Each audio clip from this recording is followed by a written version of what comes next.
here with my two main guys. We got Snyder and we got our guy Hoop, who was boots on the ground out there at the Rocket Mortgage Classic.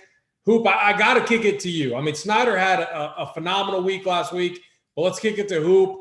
Talk to us about the event today. How did it go? Yeah, I mean, the event was absolutely phenomenal. And like I said in the MLB opening, I believe it was on Monday, like I mean, Snyder just a phenomenal win last week. And, you know, he's been the cornerstone to our PGA product, you know, since we launched, just grinding every slate, and, you know, hitting the showdowns 1 through 4. So it was nice to see him get that big win last week. So Snyder, like I said, congratulations to you. We're obviously very thrilled about that. And yeah, I literally was on the course as of 45 minutes ago, just pulled in my driveway about 10, 15 minutes ago. I got all the information you guys need. I mean, so played the first 9 with Danny Lee. And then I played the back 9 with Chesson Hadley. We did get rained out though. So we only got a couple holes with Chesson on the back 9. The rain started coming down. The course is like super soft, like super soft. They had, I mean, puddles all over the place. They were really hitting I don't even, Snyder would know what they're called. They had the rollers all over the place, getting the water off the course. So it's going to be very, very soft. I mean, it's been raining here a ton. And like I said, it poured for about a good hour and a half today. So very, very soft conditions tomorrow. There's no doubt about that. There's a chance of rain, I think, again tonight too. So that's any other question. I mean, what do you guys want to know? I mean, I got everything. I mean, whatever questions you guys have. I mean, I was investigating. Of course, I have a question, Hoop. Did you get a peek at of Chesson Hadley's bulge? How was it? Was it decent? Were his pants tight? I'm genuinely very curious. So what I am going to say about Chesson. So Chesson was very interactive. So on the first hole, so we teed off on 10 with Danny Lee. We did 9 with him. First hole with Chesson Hadley, we hit it. I had me, my buddy, and then two good guys with us, Jim and Joe. And he was lining up my buddy's putt. He's like, all right. He's like, you got to go about 10 inches right of the cup, just line it up 10 inches. He goes, you should be used to dealing with 10 inches. Said that to the guy golfing with us. So he was throwing out the shaft jokes, which you absolutely love to see. Good dude though. Very good. Like, we didn't get to play with him long, only 2 holes, very interactive. I was going to bring up the Palmetto and get his thoughts on that, where he did kind of piss it away there at the beginning of the 4th round, but absolutely good dude. But I mean, listen, it's going to be the same thing as the last few years here at the Rocket Mortgage. It's going to be very easy. The rough was not very long. Like, I could get out of the rough with ease. I mean, obviously we were playing a shamble format where you basically play the best drive. So we weren't in the rough a ton, but my buddy that I brought, he was pretty good golfer, a college golfer. We were in the rough on the par 5. I believe it was the 17th hole. We were about 255 out, and he was able to hit it on the green for an eagle putt from 255 out. So, I mean, he hit it out of the rough, landed on the green, landed super soft. He had about a 25 to 30 foot putt that we ended up getting a birdie on it. He didn't make the eagle putt, but it is the rough is not very long, and then the greens are very, very soft. I mean, the ball's really when it hits the green, it's kind of plugging in there, and it's not going to bounce off. Like, it's gonna stop basically right where you hit it. So, I mean, you can anticipate scores obviously been super low at this event in the past. I'd almost go out on a limb and say these guys have the potential to go even lower because of how soft these greens are.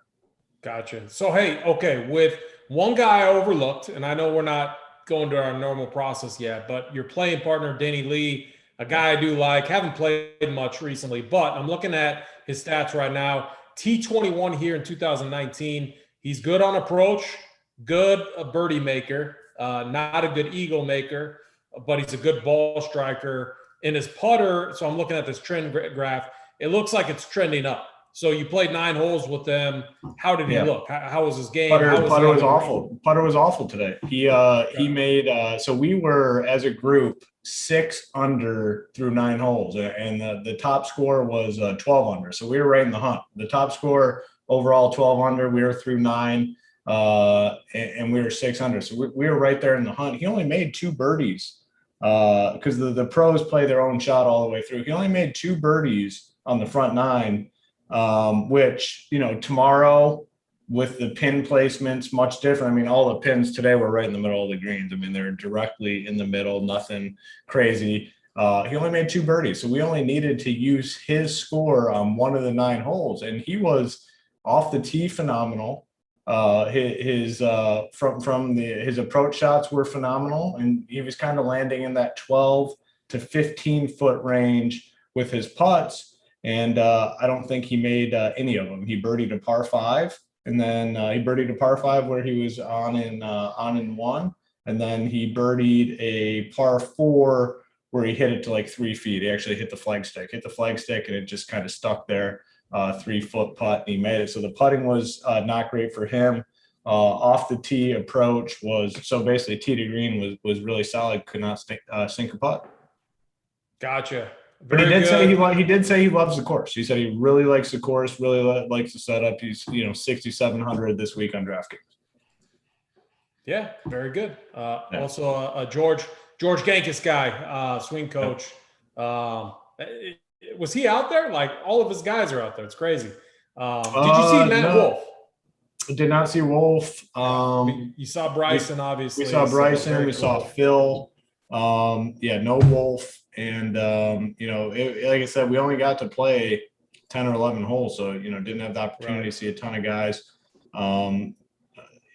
But overall, rough. A lot of people say, "Oh, they're going to grow up the rough this year." Not the case. Like, it is. There's no penalty either out there. Like, you can.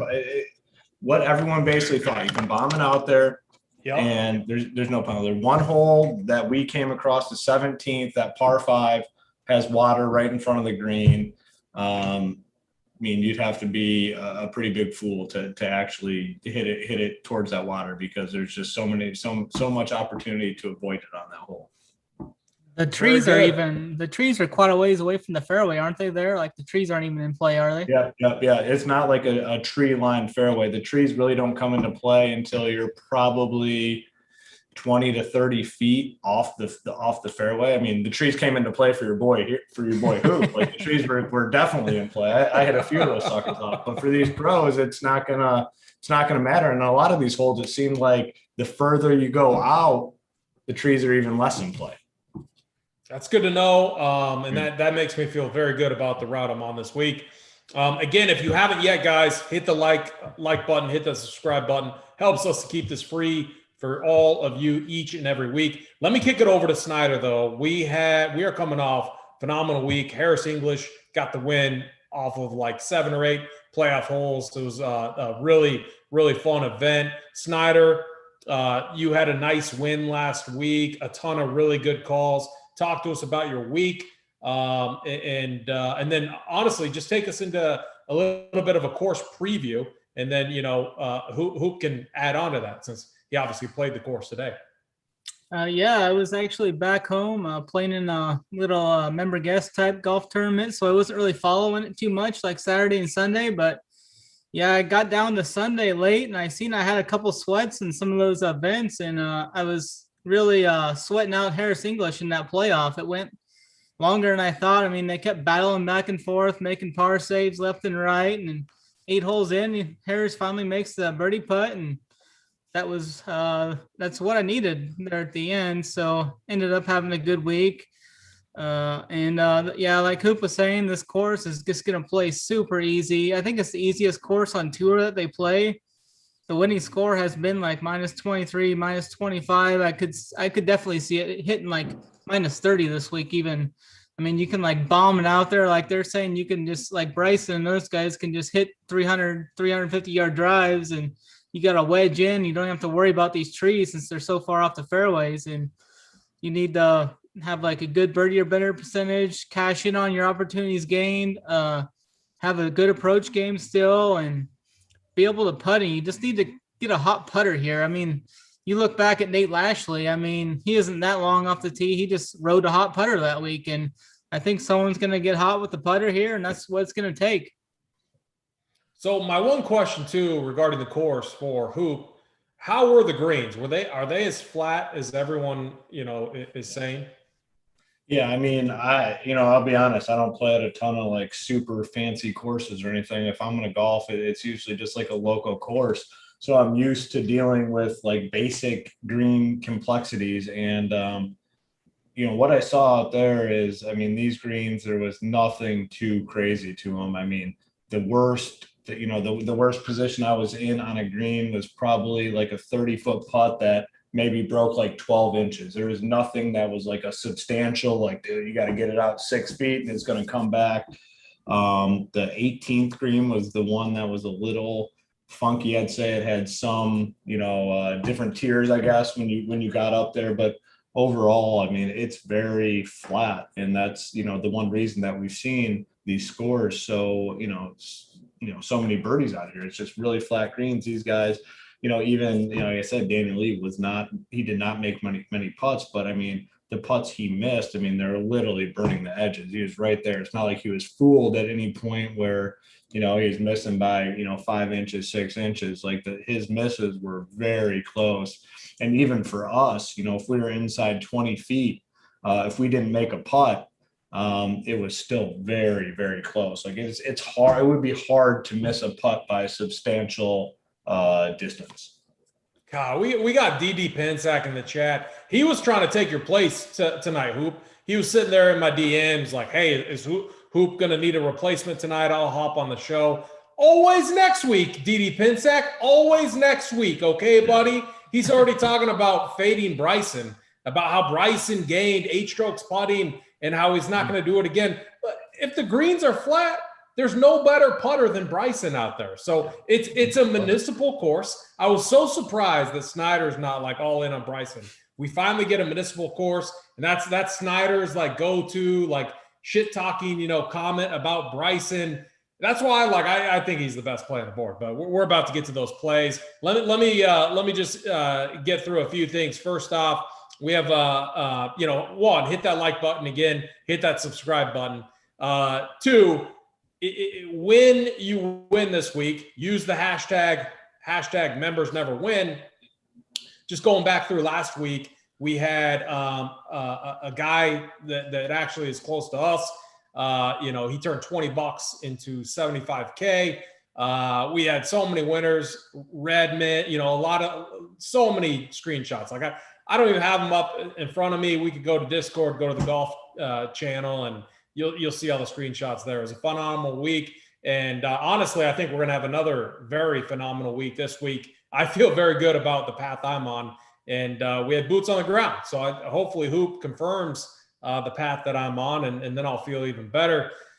Again, we are, with NFL closely approaching. I mean, we're only a couple months away. It's crazy how fast time just flies. We're going to be doing some best ball content. So we're going to have some shows coming up here eventually. So stay on the lookout for all of that.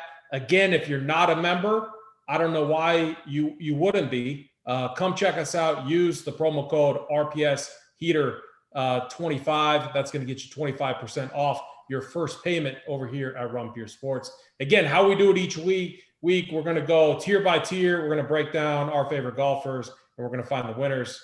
If you're a member, right before the show started, I just posted the workbench play. If you read the notes, you'll know who the notebook play is.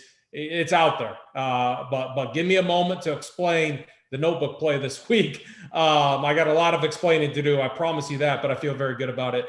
Unless Hoop, saw this guy and talks me off of him. That's the only thing that's going to talk me off of him. Again, Hoop, I got to start with you. Let's break down this top tier range. Oh, it's going to be easy for me, boys. Last year at the Rocket Mortgage Classic, I took a very strong approach on Bryson and kind of faded all the guys up top. And honestly, I'm not going to lie, I have not put in a typical week's worth of research where I'm really grinding this stuff out. But I know how this course sets up. I know the type of golfer that's going to benefit the most here, and I see no reason to not get overweight on Bryson. And I don't even know what his ownership's projected at. Like I said, I haven't looked at much. I'm kind of pulling a big T here, but this is almost like a first look for me. And I know it's Wednesday night, and I like to get to bed at a decent time, but your boy's going to be up a little later tonight. And, tomorrow's my birthday. Tomorrow I'm going back to the course to watch this event. I see no reason to get away from Big Daddy here. I think he is just set up to absolutely dominate this course. What I saw today, I was looking at a lot of these fairways. The further you get that ball out there, and there's not much penalty on this course. I mean, there is not many spots where you get penalized if you miss far left, if you miss far right. But what I did realize, the further you get out there, the less trees there are, the less the rough is the rough not as deep. You get it way out there, you are in a better spot. Bryson 11-4, I think, is honestly too cheap. Like, I can't imagine playing like Patrick Reed at 10-9, Webb Simpson at 10-6, Hideki at 10-4. The only decision for me is going to be Will Zalatoris at 10K. Like, will I pay 10K for Zalatoris? And we've been on Zalatoris quite a bit. I like guys that are kind of trending up. He's kind of trending in the wrong direction a little bit for us. Obviously had the run at the Masters. Since then, two missed cuts, a 59th, a 42nd. I probably won't pay the 10K for Zalatoris. So honestly, for me up top, it's probably Bryson. I'm probably fading the rest of these guys. I mean, Webb Simpson, I see no reason to really play him, especially at a course like this where I really think the Bombers benefit. I'm just not going to be there. So for me, and I did see Webb on the putting green. He was grinding out the putting green today before the round. I don't know what time he teed off, but him and his caddy were on the putting green the same time that your boy was putting in the work on the putting green. So maybe that's going to be a point of emphasis for him this week, the putter. But for me, like, this tier is super easy. It's Bryson, maybe Zalatoris. I'm kind of curious to get your guys' take on Zalatoris. And then, I mean, I can't play Reed, Simpson, and Hideki at these price tags. Yeah, very good. Me and you are going to be in lockstep in this range. I know Snyder's going to be a little bit different just because I've talked to him, and obviously does the playbook and stuff. And so, yeah, Snyder, let me kick it over to you. What are you doing with this top range? And I got to know, I know you're not a Bryson guy, but it's a municipal course, like you always say. I mean, this is the closest thing that we're going to get. Are you playing Bryson DeChambeau this week? I haven't made a decision yet if I'm going to play him. You're playing his ass. You're playing him. Yeah, I mean, you're too hot right now. I'm definitely going to play him in cash. Come on. Set your ego. Hey, listen, set the ego aside. You've been right. You've been right for the most part. Right? You've been right. Snyder, get on the winner's side. I mean, you're already on the winner's side, but stay on the winner's side. Yeah, you've been on the right side. Sounds like one of those opportunities where I can go against the grain and just throw it down again. But I mean, Bryson's definitely sets up just absolutely great for this place. He should just smash this place. I mean, but I do feel like I have to play a little bit of devil's advocate here and bring up a couple of things. I mean, he still isn't hitting his irons that well. He's really bad around the green, which, I mean, last year entering this event, he was coming off 6 straight top 10s. Like, he was in absolute elite form, hitting probably playing the best golf he's ever played entering this. And then he went on to win the US Open that fall. He hasn't finished inside the top 15 in his last 5 events, and he's only gaining like 3 strokes total tee to green in those events. I mean, it's a tough fade. I mean, I think he's going to come in right around like even 40% in some of these contests. I haven't heard a single person say he wasn't the best play. So, I mean, and the last time we saw him at the US Open, he kind of hurt our feelings. I mean, Big T was right in line for that milli, and he just absolutely laid over and gave up on us. But yeah, but Snyder, real quick, and I don't mean to interrupt, but like, look at those last events. None of them are anywhere near like the field. Like, if you look at this field, it's just complete, garbage. If you look at the course, he's not going to run into the same problems that we had at the US Open. You know what I mean? So like, that is more like. I will say a funny story that I just remembered from the what was this morning. We got out there a little bit early. and you had to take a shuttle out to the range. The range is kind of far out on the golf course, so they kind of take you out there on the golf course. So we get on the golf cart. So we get out there, me and my buddy, and we start hitting some shots. And Bryson's 5 stations down from us, so a lot of people are over there watching him hit on the range. And he, I don't know what iron he was hitting, but one of the first shots we saw, he topped an iron. I mean, it literally went like probably 50-yard top job. It was hilarious to see, but yeah, he topped one. Yeah, that'll Maybe happen. Snyder's onto something. Yeah, I mean, what is he? I mean, he's almost like got to, if he doesn't finish like top 3 at that ownership, I feel like it's a great leverage spot. I mean, but What's the ownership? I think he's going to hit like 40% in some of these contests. You think? Like legitimately, I think I've listened to some content and looked around at the industry, and I haven't heard one guy say that he wasn't the best play. They're all saying Bryson's a for sure lock. He's going to just run this place over again, which, I mean, he probably will, but I mean, there's just a little bit of game theory involved in some of these GPPs, I think. Yeah. I can buy that. Patrick Reed, they're saying is going to be over 20%. No way. Always next week for those guys. I think so. I'm seeing all kinds of like projections for ownership, and I think I'm seeing like it's crazy how different these sites are, and so I know Bryson's going to be, I mean, one of the sites I'm looking at right now is 17% for Bryson. I don't believe that he's going to be over 17%. Yeah. That's way too low. So, I mean, it's Snyder, though. Did you have anything like, after Bryson? So talk to us about the other guys in this range.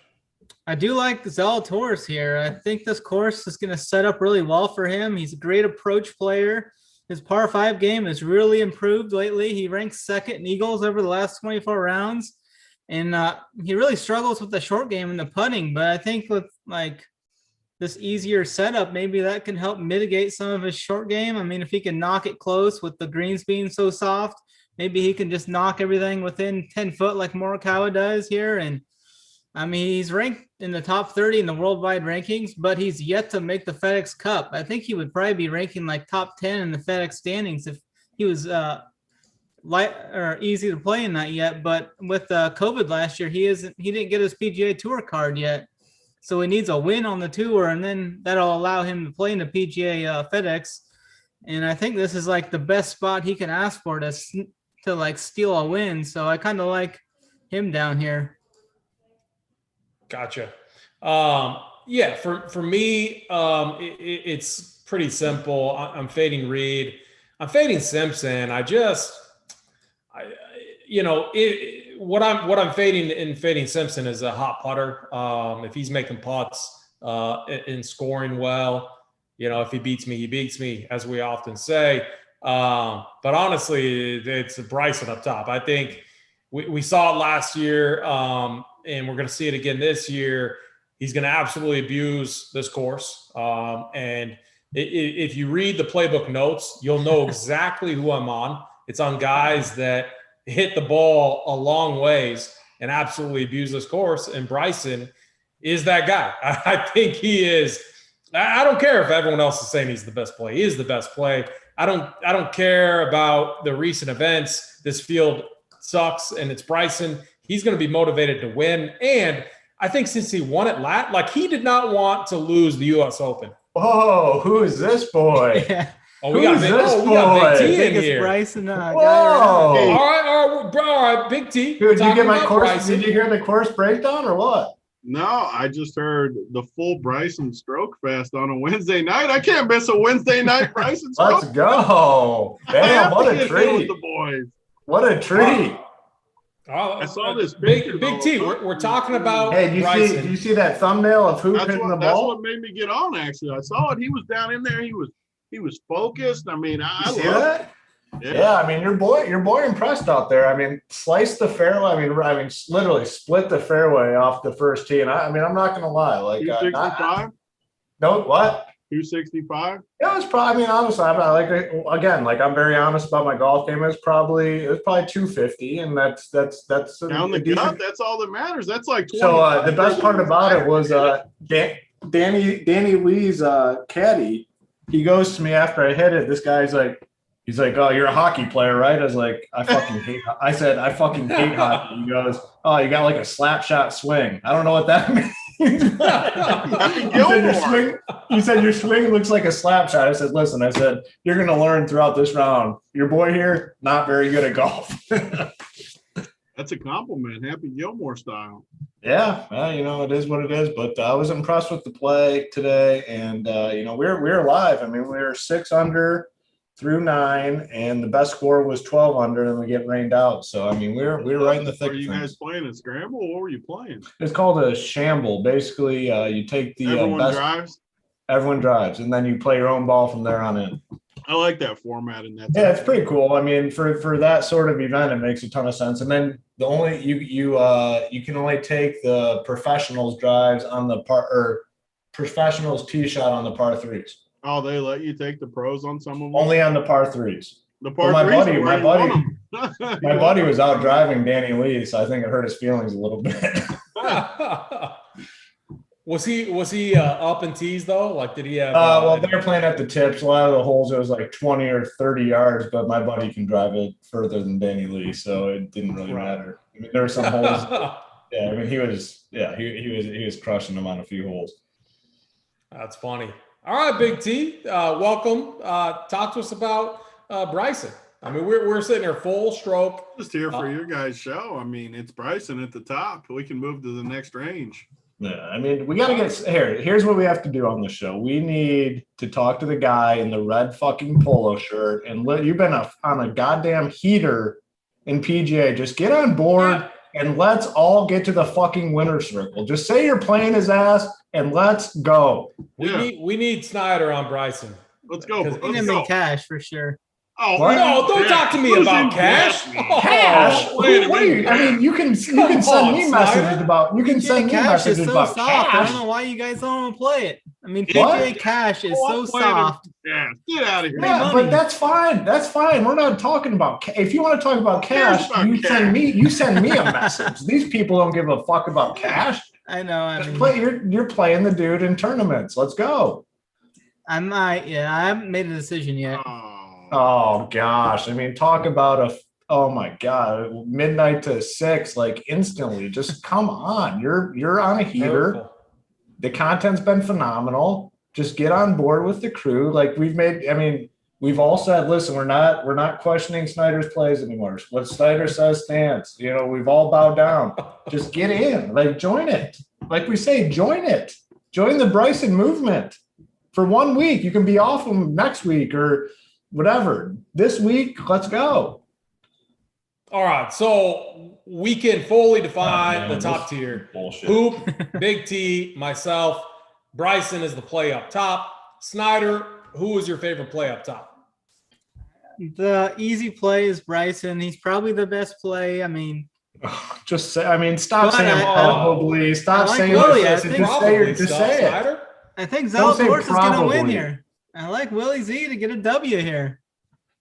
His putter is not good, but at the same time, you're on a heater. This so is what you guys talk about on the Tuesday show. Yeah, you're gonna lose Big T on us here.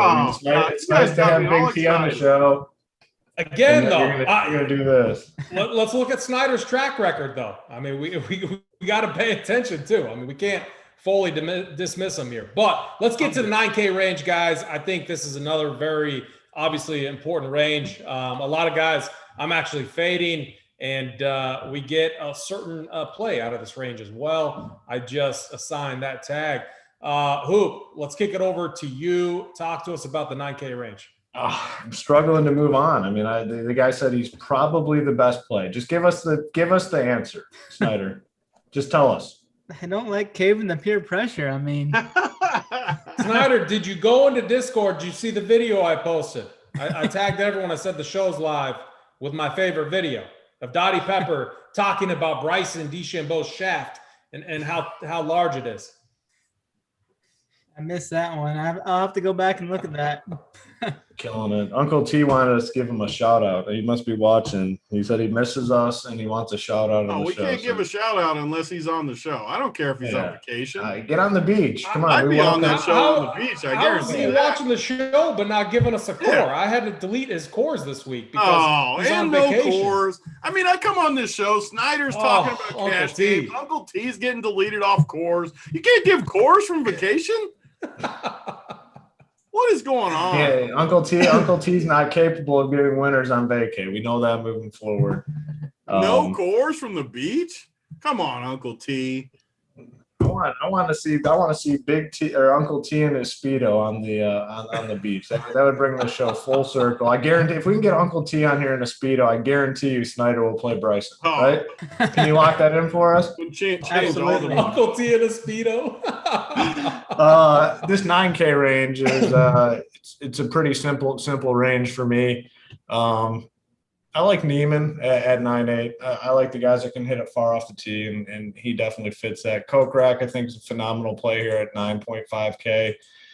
Coming off the missed cut, but that's fine. I mean, he's a guy that really I think can kind of pick this course apart. I saw him yesterday, and I saw him today, and I will say his gut is a lot bigger in person than it is on TV. Sungjae, not the place for him. I mean. Bubba, after what happened last week, like that was a tough scene on Sunday for Bubba. And I really do not like playing guys if they literally shit their pants like in the final round of a tournament. Bubba out the door. Matty Wolff, I'm gonna follow AP's lead on Matty Wolff. Matty Wolff's his guy. Like I said, I'm kind of pulling a big T here where I have not dug in super deep. I'm gonna be up way later tonight than I like to be building lineups. Have not decided on Matty Wolff. I'm going to follow, like I said, I'm following whatever AP says on Matty Wolff. If AP's on Matty Wolff, I'm on Matty Wolff. If he's off him, I'm off him. Keegan at 9K. He was on such a nice little run there, and then back-to-back events kind of hurt our feelings, but I feel like he's another guy that could kind of benefit from the ease of this course and how easy it is. So he's still in the player pool this week, so I will be most likely on Keegan. But my favorite in this range by far is Kokrak.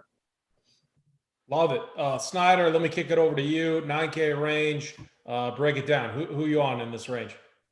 Yeah, I might agree with Hoop here. I mean, I think Kokrak's just the absolute best play here. He's underpriced. I think he should be like in that low 10K range with how he's been playing. He ranks first in ball striking, birdie or better percentage, par 5, birdies made. I mean, he's up there in approach and off the tee. Just complete games there for him. I mean, he did finish 29th here last year, but that was like off of his worst putting performance ever. I think he lost like nearly 4 strokes putting in that event. He enters this event in great form. I mean, he's been riding a hot putter recently, so I definitely think he stands out above everybody in this range. Neiman, way overpriced. I couldn't imagine paying 9.8 for him. He hasn't really done much to warrant that price tag in the last 3 to 4 months. So I think that's an easy fade for me. I mean, if you're looking for like a top 30, top 35, I mean, Neiman's your guy. But Matty Wolff is the next guy. I mean, definitely, just like Bryson, he's going to bomb and gouge his place. I mean, he's got all the power in the world off the tee. I think he made like 25 birdies through 3 rounds last year here, which is just unreal. He came back from that long break, was solid at the U.S. Open, but then struggled last week. I'm not sure where he's at, like mentally in the head or not, but last year he did enter this event on like really bad form, and he popped here. So, I mean, we could definitely see that happen here. I think he's a really strong play. I mean, yeah, you can make a case for Keegan. I mean, he was playing really well, and he's coming off of a back-to-back missed cut, which is worrisome. I mean, the short game left him. I mean, he's actually putting really well there for a while, and back-to-back weeks where he just hasn't been able to put the short game together. So I don't know if I'll be on him or not, but that's pretty much it for me on this 9K range. Just Jason Kokrak or bust, I think, with Wolff. All right. I like it. Respectable. Big T, you had all of your golf stuff up early, which I love to see, obviously. Talk to us about this range, man. The best part about this week is Hoop's not prepared, and I am. It's the role reversal. It is so opposite because I usually grind early in the week, and I'm like in full shambles, knowing that I got to pull a big T and work late into the night, and I have no idea who I'm playing at this point. I mean, me and Hoop have known each other like 7 years now, and this is legitimately the first week probably I've had all my stuff done before him ever, not even close. I've been playing all these soccer slates in the morning, and I woke up and there was just nothing to do with no soccer. So I'm like, I'll just do the golf and get it done. I'm completely done. I feel prepared. It's weird to have everything done this early in the night. I can just drink and talk and I'm literally like having a panic attack over here, knowing that like I have no player pool established. Like this is like my worst nightmare. What's happening? Good thing is all the plays are easy, so we're good. I can't wait to hear. Yeah, I mean, in this range, I'm on the same guys as you guys, so it's not that crazy. Kokrak and Wolff.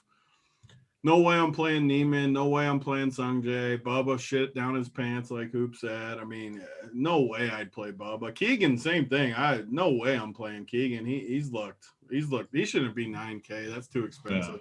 Yeah, that is true. Like I don't think that's a great. That price is not great for Keegan. I mean, how could you play him over Matty Wolff and Kokrak? Like. Yeah. All right. Yeah. Like I said, I mean, I'm open for what you guys think. I really want to hear what AP says about Wolff. Like that's very important information. Hopefully AP's on him, because if AP's not on him, I'm going to be heartbroken because I love Wolff, and I have Wolff 40% in my player pool right now. So I love Wolff, and Kokrak's just as good. I probably like Wolff slightly more, but I do like Kokrak too. Yeah, so this range is I think it's really easy. 3 of my fades, easy fades for me came out of this range. Sungjae, Bubba, and Keegan, all on my fade list over on the side. I just, like you guys said, I mean, I just think they're bad plays. Keegan, he looks good when you're looking at the metrics, but the putter is trending in the wrong direction again. So he had that brief stint where his putter was good. It's bad again. We don't want to play Keegan here, overpriced Keegan especially. And then Bubba, like you guys said, Kokrak, I'm with you guys. He's a phenomenal play. I'm not playing Neiman. I don't have him on my fade list, but I'm definitely not playing him. And let's talk about Matt Wolff. So I played Matt Wolff last week. He wasn't high owned, and I played him at a course that just did not fit his game at all. Pete Dye track, second shot course, like not a course you want to play Matt Wolff at. And it was a Harris English course, and we saw him win. Obviously, this is the course you want to play Matt Wolff at. A course where you can just bomb it, like Bryson is going to bomb it. You're not going to get into any trouble, so you're just going to hit it as far as you can. And we know Matt Wolff was out driving Bryson quite often last year when they were paired together in that final pairing.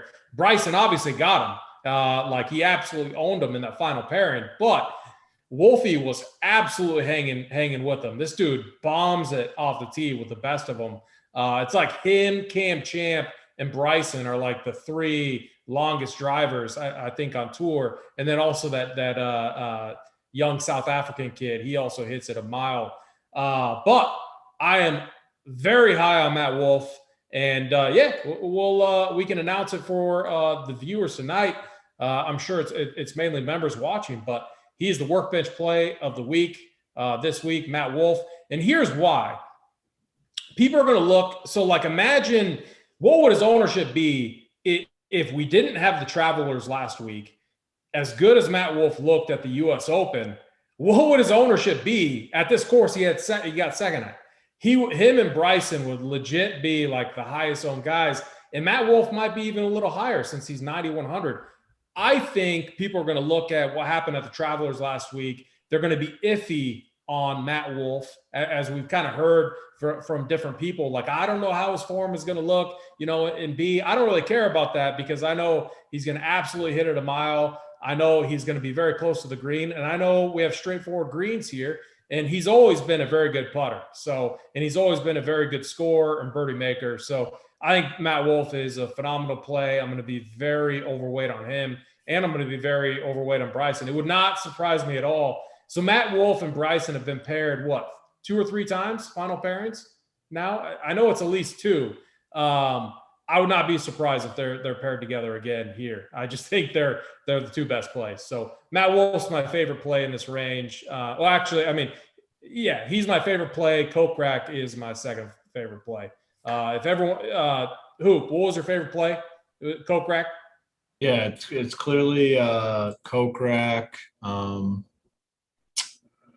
I guess, yeah. I mean, I'm on Matty Wolff. I mean, you guys are all on Wolff, and like I said, I'm kind of leaning on my Run Pure crew this week, and you guys are on Wolff. I'm not like Snyder, where like he's gonna like hold up the momentum and say he's not sure on Bryson. He's probably the best play. Blah blah I'm gonna blah. play him in cash. Cash games or whatever the hell he's talking about. Like, I'm not gonna do that bullshit. I'm with my boys. My boys are on Wolff.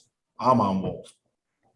Yeah, I mean, one rule I'm definitely making is Wolff, Kokrak, or Bryson have to be in my lineup. Like I don't have my percentages done yet, and I haven't clicked the lock button on Bryson. I'm looking at about that 70% range, but to be determined on what I'm going to do. But I'm going to definitely have one of those 3 guys in my lineup for sure. Snyder, what was your favorite play in this range? Yeah, I like Jason Kokrak the best here, and then Matty Wolff. I mean, I was just looking at something. I mean, you could play Bryson, Kokrak, and Wolff, I think, and there's a couple guys like way down the 6Ks, I think, that could mix in with those guys to be unique. So I might look at that. With those 3, you got 6.6K remaining, and there's a couple guys like real low in that 6K. Perfect. There's a couple guys I'll get to. They're gonna finish those guys at the bottom, or you can't have 3 guys that finish 35th. I think there's a couple guys possibly like pretty mispriced. That's a tough look, man. That's a tough look. I mean, you could go like Justin Sue. I think Justin Sue's got some upside at this track. I think he could. Yeah, I think I'm sick of dudes like that, man. I'm sick of dudes like you need Justin to like Sue. Justin Saw, and you can go with this Tan Lee guy who's made 3 cuts. I mean, he finished 14th at the Palmetto. One of them, you can't go with 3 of them. All right, we'll get to the 6K range, guys. We'll get down there. Don't worry. So Snyder, Kokrak was your favorite play, right? Yeah, correct. Okay, Big T, Kokrak, and Wolff. No, I like Wolfie. I'm with AP. Locked arm in arm. We're locking it in. Hoop's in there with us too. Now we just need Snyder to join. We got the cocktails going. Let's do it. I need a refill though when we get into the next bracket. I mean, I'm on the light, guys. So I've been drinking since 10. He ships. Except last week. Well, he did like him last week though too. I don't know why. Yeah, you shouldn't have liked him last. You like him on the Bombers course. This is the week. I know last week was dumb. I got excited because you got excited about the U.S. Open. I did too. Me and Hoop were talking about it that damn Thursday. We were like, how do we not play Wolff? And then Wolff's gonna crush this week. I'm on board. All right, boys. Let's get into this 8K range. Hoop, let me start with you. What are you doing down here in this 8K range? I mean, for me, this 8K range might be maybe one of the easiest ranges like on the slate. I mean, just for a couple of reasons. I mean, Jason Day at 8-9, I mean, had a phenomenal round 2 where he shot 62 at the Travelers. Outside of that, he wasn't great, like at all. One good round, finished 10th. He was somewhat in contention going into round 4, completely sucked, Jason Day has been a fade for us for a while. He's a fade this week. And this is where I take the biggest L of all. I mean, I made the mistake that AP made, about 2 or 3 months ago, right? Now Snyder's going to make it. I've already talked to Snyder about this. He's going to make the mistake too. Oh, no, he's not. Oh, he is. He is. Look at him. You're not. Listen, I mean, AP learned his lesson, and it was like 2 or 3 months ago. Out of nowhere, he says, you know what? I'm on flour. Your boy made a big mistake last week. My main team had 5 out of 5, had Harris English, on track to just dominate. The 6th guy in that lineup was this pussy Ricky Fowler. Gosh, 40. I played him 40, 45%. One of the biggest mistakes of my DFS career was going to Ricky Fowler last week. He is back. Go ahead, Ben. Can I say one thing that's funny when you look at pricing? So Flower is 8-7 this week. I liked Brendan Todd over him last week. Brendan Todd, they were the same price last week, okay? Yeah. Brendan Todd is 7-9 this week, and he finished 30th at the Travelers. Yeah. And then they price Flower up to 8-7, and I already know our boy Snyder is on Snyder's Flower. not playing Flower. He's not. We'll talk him off him for sure. I mean, it's just he's back to the permanent fade. I mean, he sucks. I fell for it last week. I said, a couple good weeks in a row. The price is cheap. He's gonna turn the corner. He's too good. I laid it out on the show, and I feel like a moron for doing it. He's done. He's done. Gary Woodland, I really like Aaron Long off the tee. 8.6K is a very moderate price tag, I think, for him. He's been up and down a lot this year. I mean, some really good finishes, some bad finishes, some missed cuts. I really think he can do well at this course. So I really like Woodland. Kisner is a guy, I haven't fully decided on. Great week last week. Most of that was in that fourth round where he just went absolutely bonkers, made like 7 out of 8 birdies. Max Homa, I think this is a good track for Homa. Higo, I have a lot of interest in Higo. I've been playing him some, back, missed cuts. Not the greatest, the U.S. Open last week. I think it was pretty close to making the cut. It kind of fell short. I think it was on the number. Griot, I've been playing a lot of Griot.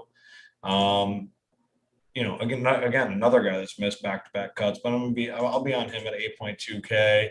Tringale, he's kind of one of our guys. I think a lot of people at RPS, typically go to Tringale coming off the missed cut. I think he bounces back. What was it on the number too? -1. I think he was on the number as well. Siwoo Kim, he's one of these guys. When I play him, he just absolutely sucks. When I don't play him, he does all right. I'm just not playing Siwoo Kim. Phil, I think, is interesting at 8K. I mean, I haven't played Phil a ton.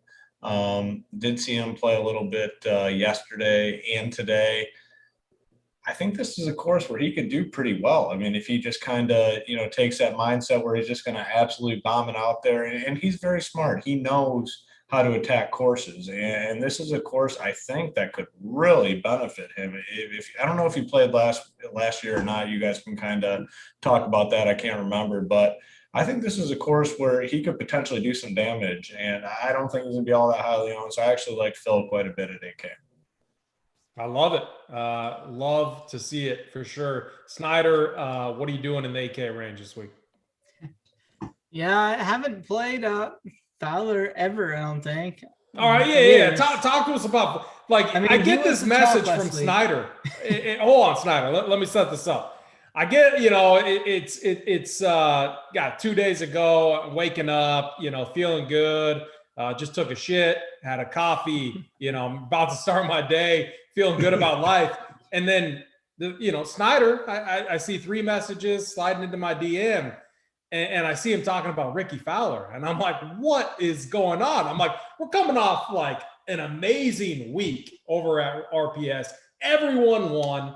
And we got Snyder talking about Ricky Fowler. So, Snyder, what do you see in this guy's game this week? Yeah, I was off him last week. I knew he's going to be 20-25%. And I was like, I'm definitely not playing Fowler as chalk. But when you look back at it, I mean, I kind of thought it was going to be setting up for a letdown off a couple good events, but he still got that rolling. You look back at how he's played here at this event. He finished 12th here, gained strokes across the board. Everything was good. I mean, I just kind of feel like you can play him at 15% here and be 3x the field. And I think he's got that upside for a top 15, top 10 type finish here. And with even upside for more than that, possibly. I mean, it's definitely a GPP play, but I think I actually might click the button for the first time ever on Flower. But then moving on, Kisner, he sets up very well. He tends to play his best golf on these shorter tracks, easier courses.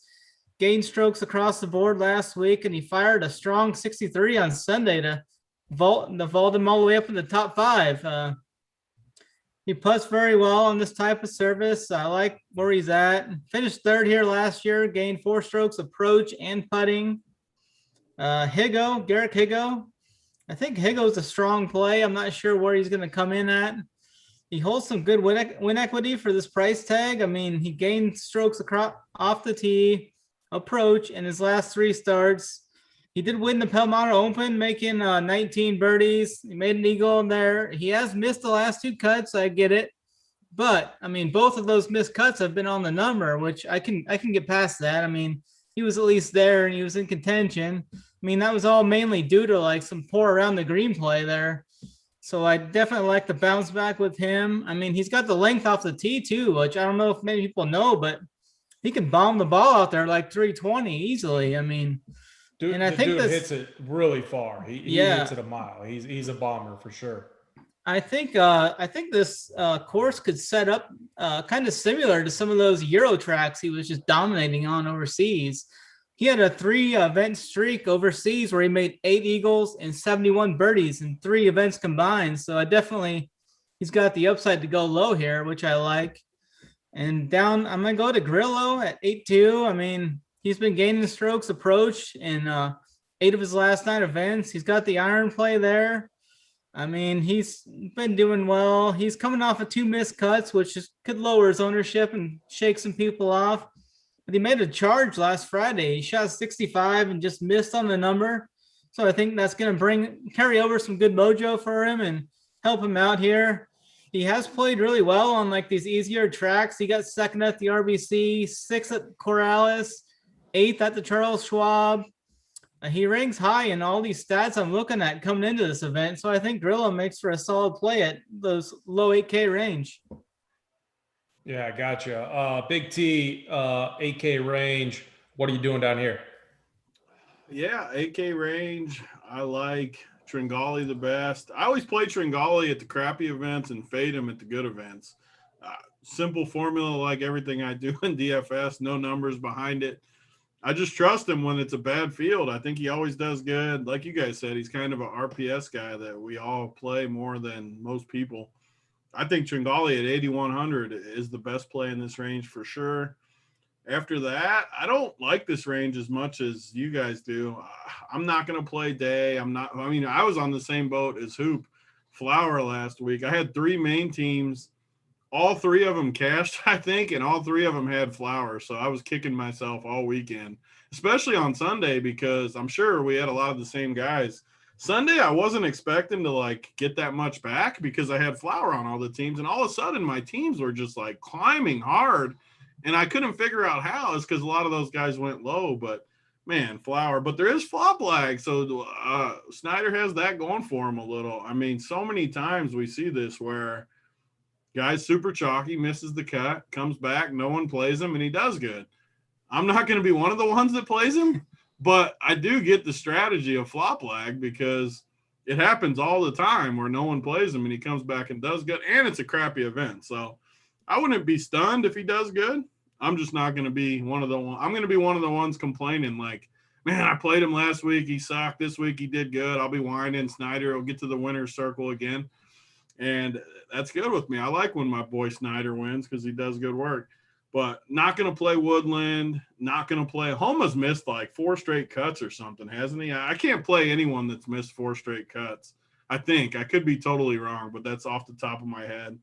Higo, not playing Higo. Not playing. I mean, Grillo is like one of the most overrated golfers. I still remember like taking this guy as a punt and getting mad when he'd missed the cut at like 6,900 every week. I'm never playing Grillo again. I hate that guy. Phil Mickelson, you can play him. I'm not playing Phil. Never playing Siwoo. Thought for sure Big T would be on Phil this week. I don't think I've ever played Phil. I don't. He got his win. He's not going to get in. I mean, the problem I have, I think this is one of the things I've done better this year, which is why I've had more success than I've had, is I just don't play guys that I legitimately think have zero chance to like get to the top. I don't know, like why would he play in this event? That's I think he's just having fun. Like, did you see the thing with Bryson where he's faking the thing? I think he's literally just going, gambling, drinking, and just having fun. Like, just having a good time. Yeah, that's why I like Phil. Is it like Tuesday? I think their match is next week, isn't it? Yeah. And then he's promoting it. He's acting like he's been. I mean, people legitimately thought he like broke Bryson's club. Like, you don't think that's a gimmick? I mean, come on, people. Yeah. Bryson's got like 9 sets of clubs anyways. It doesn't matter. But literally, I mean, in this range, I'm only playing Tringali and Kisner a little bit, but Tringali's the only guy I'm super high on. So I'm going to do my best job to sell you on this guy because I think I'm convinced he's the best play in this range. And that's Gary Higo. I think this dude bombs it off the tee. And he's a guy that, like, when I'm looking at my rules for 150 this week, I know I want Bryson. I know I want Matt Wolff. You can't, as we talked about, you can't play Kokrak with him. Who can you play? You can play Higo, and you can play Tringali too. You can make that work. I like Higo. This dude has 3 wins on the year already. This is a course that's going to fit his game. He can bomb it all over. He's a birdie maker. His putter is super good. And as Snyder said, the track is sets up kind of like this field is like a Euro field for him, in my opinion. And so and I think people are just, they're still kind of feeling this guy out, or they're going to tell themselves, oh, he just won at the Palmetto. He can't win again. Yeah, he can. He can definitely win again. And so I love the win upside he brings in this range. And I think he's the best play. And honestly, I was off Tringali, but I think I'm going to move back on him just because I like what you said about him, Big T. I think I was wrong on that flip-flop. He does play way better in these bad fields. And that's honestly when you want to get on him. So I like that call. I like Kevin Kisner. I'm going to ride that hot putter. You got to think Kisner. You got to think guys like Kisner. Who's the other one? Pat Perez. These guys that are older, you got to think that they see all these young guys and how good they are. And you got to think when they look at this field, they're like, all right, I got to take advantage or else I'm going to eventually lose my PGA Tour card. So guys like Kevin Kisner, guys like Pat Perez, I think are somewhat interesting, and as long as they're in good form. And obviously we saw some great form from Kisner last week. I have a little interest in Phil. I do think he's motivated to prove that the PGA Championship wasn't a fluke. And this is a course that he can absolutely bomb and gouge. And I think his form is he's making cuts. Obviously, at 8K, we want more than a cut maker, but it's almost like a Brooks Koepka type thing. Like if he gets off to a hot start, that's what you need. You need him to be there the first 2 days for him to stay motivated. Otherwise, I don't think you're going to see a motivated Phil. I think it's you guys think Phil's going to be motivated to go play in friggin' Detroit in June? He was the top overall pick in the I told you on the phone I would have picked him number 1. I said that too. Yeah, I would. Yeah. The problem is, even if he went off at 6:45 a.m., so you would have had to be there at 5:45. So I think we would have passed even if we had the top pick. But he was the top overall pick. He would definitely be the best dude to play. He gambles and drinks. He's got alcohol in that Yeti he always carries. Has to. But yeah, I do agree with you guys. I think he just likes the environment. A lot of people are looking up to him since he won that PGA Championship. He just likes being out there with these guys. But I think his recent style of play really fits this course, even if he's not in it 100%. I think he can do well here. Yeah, I agree. For me in this range though, it's Higo 1. Kevin Kisner 2. And I'm going to get back on Tringali. I'm going to have him in my pool. It's just too cheap. He's not going to kill me, obviously. So who was your kind of favorite play in this range? It's going to be, I like Gary Woodland. He's my favorite. Woodland and then Tringali. Okay, very good. Snyder? Yeah, I'm going to go Higo 1, Kisner 2, and Fowler 3. And I was paying attention. We all know that Big T's was Cameron Tringali, so we can move on. Snyder, who else? Snyder, give me a quick rundown in this range. I had to step away. I didn't know who Snyder's on. Yeah, I definitely like Higo here. I was saying that I think he holds good win equity here. He's been solid off the tee approach. I mean, he made 19 birdies at the Palmetto, 1 eagle. He's missed those 2 cuts, but they're both on the number. I think this will play similar to like a Euro event, and he had a 3 event span on the Euro here in about 2 months ago. He made 8 eagles and 71 birdies total on those 3 events. So I definitely think he has the upside to go low here. Yeah. Oh man, my main MLB, hold on real quick. Since everyone was giving me and K Fallick so much shit in chat they were just like destroying K Fallick, which is not good. But we played Shohei Ohtani and my main team is just smashing. And I got that negative 14. I got that negative 14 staring me in the face from Ohtani when Big T was making fun of him too. Yeah, on the mound, not on the dish. Yeah, that'd be impressive to get negative 14 at the dish. Good stuff. Hoop, what were you saying? I just wanted to hear who Snyder was on, but I like you don't care who I'm on. I got you. I care who you're on because you talked me into some Higo. I heard who you were on. I stepped away to get another beer when Snyder was talking. I know who you're on. I like Higo now more. One of those candy pouches I left behind for you. Yo, if I took a Big T special right now, your boy would literally hit the deck. Your boy's 20 deep right now on the drink. Liquor, multiple liquors, beers, high noons. Mangone got the high noons, White Claws. I've had everything. If I do one of Big T's thing, I'll fall asleep right now on the desk, guaranteed. I got him here though. He left me a pack. All right, Hoop. Take us into the 7K range. Yeah, 7K range. I mean, you start at the top, and we got some of our heroes. I mean, Doc Redman, I've been on him, and last week looking solid through 2 rounds. Me and AP collaborated and placed a bet on Doc Redman to win. After when he started round 2, I mean, he was just firing. He got up to T5 at one point.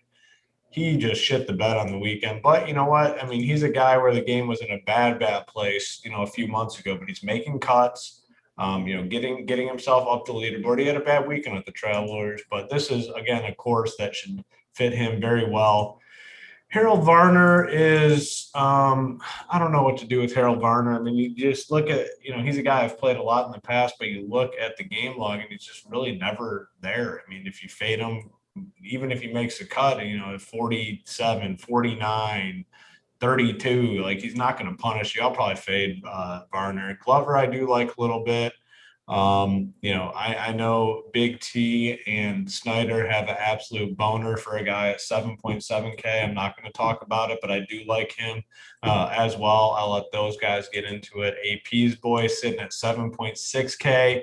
Ches Reavie, his game's kind of rounding into form, 14th, 40, 25th. I'm going to have him in the player pool this week. Alex Noren is a guy I have some interest in as well. Missed the cut at the Palmetto, but prior to that, he was on a very nice streak of making cuts and kind of, getting in that top 20 range. So I like him at 7.6K. Kyle Stanley, another guy, the game has been pretty solid, making cuts, 39, 26, 8, 42, 54. The price tag was much, much lower on him where, these 40 seconds and 39ths and finishes like that are okay. Now he's at 7.6. We might need a little bit better out of him, but this field is super weak. So have some interest in him. Next guy, Patty Perez at 7.5K. I've played him a little bit last week of the Travelers. Not great, missed the cut. But prior to that, he was on a nice little stretch. I'll be back on him at 7.5K. We're going all the way through 7K. Yeah. I mean, we'll hit on the guys you like. Chris Kirk was on the putting green with me actually today. He had a hole right next to me, and they're working on it. They had all the tools. Seems like a nice guy. We've played him a lot. The results here, obviously, 3 out of the last 5 events, he's missed the cut. I don't know. I'm not sure what I'm going to do on him. Cameron Davis, I think, is a guy that can kind of benefit from this course. 7.2K. He bombs it out there. I think his game really, really suits this course pretty well. So I like him at 7.2. Big T's boy, Lebiota, he kind of tweeted about him last week, and he's just been playing some phenomenal golf. I mean, you look at it, 13th, 51st, 17th, 31st. T5. I like getting on these guys when they're hot. The price came up a little bit at 7.2K. I think he's still a strong option. Scott Stalling, 7.1K. Hasn't been playing great, but I kind of like him. Troy Merritt, another guy that's been playing some pretty solid golf. He's made 5 straight cuts. Had a back-to-back seventh place finishes at the Byron Nelson and the Charles Schwab. The last few results haven't been as good. 50th at the Memorial, 65th at the U.S. Open, 36th at the Travelers. But those events had some pretty tough fields, and this Rocket Mortgage field is not very tough. So I like Troy Merritt. The last guy would be Gim. I think we can take a look at Gim at 7K. So obviously, this is if you're going to play those guys in the top range, or if you're going to play Bryson, this is a range you're going to have to come to. You're going to have to play some of these guys. I have a lot of interest in the guys in this range here. Yeah, just looking at it, we probably could have broken the range up, but it is what it is. There's a lot of guys I like in this range. I think there's some really good plays. Snyder, give us like your 5 top plays in this range. Let's keep it going. I'm going to start with Mav McNeely. I mean, I pumped him. I was a huge Mav guy at the start of the year on the West Coast. He just crushes out there. This course is going to set up pretty well, similar to that. I mean, he has good history here. Eighth here last year. I just like how he sets up, and he's coming in with good form. Back-to-back top 30 finishes. Sepp Straka, I've been targeting him quite a bit recently. He comes in with solid form, finishing 10th at the Travelers last week after gaining 5 strokes approach. I had him circled for this event because I like how he's done here. He's finished 8th and 11th in his last 2 trips here. He's hitting 75% of his greens in regulation in both trips here, which is good. He played the par 5s at 11 under last year here. I think Norn's a solid play. Armour makes sense. Mark Hubbard enters with 5 straight cuts, 13th place last week. He's been hit or miss with the irons at times this year, but I think his short game's really well. Finished 12th here last year, gaining 6 strokes total. Hank the Tank down there in the low 7Ks. I've been playing him quite a bit, and he's made 5 straight cuts, and 3 of those have been in the top 20. Such a good name too, Hank the Tank. I mean, that's a nice one. He was one of those guys that was big for me last week with that strong 66 in his final round, boosted him up to top 5. That really helped me move up in the standings. And then the last guy I'm looking at down here is Mito, this Mito Pereira guy. He enters in off of 2 straight Korn Ferry wins, which was his 3rd Korn Ferry win of this season, which gave him the auto promotion. He's been he hits his irons great. He's hitting 70% of his greens in regulation on the Korn Ferry Tour. In the last 8 rounds he played in those 2 wins, he shot 67 or better in all 8 rounds. So he's got big birdie upside, and he avoids bogeys as well, which is good. I mean, for an event like this. So that's where I'm at on this 7K range. Man, you could play, I could play Wolff, Bryson, Higo, and your boy Mito, and I got a ton of win equity right there. I like that call, Snyder. Another guy I want to add is Brian Stewart. He's a Michigan guy. He lives about probably an hour from the course here, and I believe he's made the Snyder. I believe he's made the cut the first two tries here, right? Yeah, he's been solid here. I think he's in play as well. Yep. Yeah, he's he's a guy I really like as well. Tony, what are you doing in the 7K range? So 7K range, Doc Redman, like you guys talked about. Another guy, I literally compared Doc and Tringali like the same golfer. Bad golf, or not bad golf, but bad tournaments like fields, I'm always going to be on them. Good fields, I'm always going to be off of them. Literally every time. You can mark it down. I'll be the same way every single time. So this week, two of my favorite guys in the field, Tringali and Redman, 8,100, 7,900. Can't wait to play both of them. They're both two of my highest owned guys for sure. Mav McNeely, I make fun of Snyder, but this course fits him perfectly. I mean, the dude has had to change his undies multiple times from Mav McNeely. So, I mean, he definitely loves it, but I'm on board this week. I mean, Mav McNeely change his undies. I mean, I love Mav McNeely this week with him, though. I think I even put him maybe in my core for a free play out of my core. But Mav McNeely, great play. Sepp Straka, I agree with what Snyder said. Like Sepp Straka. My fade, I don't like Chaz as I go down. Not playing Chaz Reavie. Pat Perez, I like a little. Oh, my other boy, Seamus. This dude always treats me good. Seamus Power. I think he's just a birdie maker, just a stud at 7,500. This is why you can play Bryson and Wolff because, like always, I love this 7K range. My two favorite guys in the lower range are for sure Seamus and Hank the Tank. Two of my favorite guys in general. Like last year, we had Werenski and Seifert and guys like that. They're shifting. I mean, you got to know you got that with those guys. You know, we have our guys, and they've treated us well. But you have to know when to pull the plug. I mean, you have to know when to pull the plug and pivot. And this is the pivot. These guys that we're talking about, like Werenski and Chase Seifert, it hurt. I mean, it pains me to not be able to recommend Werenski. I'm sure Big T, it pains you to not be able to recommend Chase Seifert. But you pivot and you find the new guys that are dudes. And, that's kind of what we're doing here. Yeah, I completely looked past Seamus. I mean, he's one of my favorite players of the whole week. I love the guy. I mean, his approach game's just been great. Man. Yeah. He's a birdie maker, too. Yeah, he might not have the highest floor because he could miss the cut, obviously. I mean, it's Seamus Power. But he gives you win equity. He makes a ton of birdies. I love this range because three of my favorite plays on the whole slate are Seamus, Hank the Tank, and Cam Davis. All three of them I absolutely love. All of them feel too cheap. They all fit perfectly with Bryson and Wolff. I absolutely love all three. And, I mean, that's the lower sevens. I like the guys I already said in the higher sevens. But those are my three in the lower sevens. And I feel very, very confident in all three of them. What's crazy about Seamus Power is, so he was an alternate last week.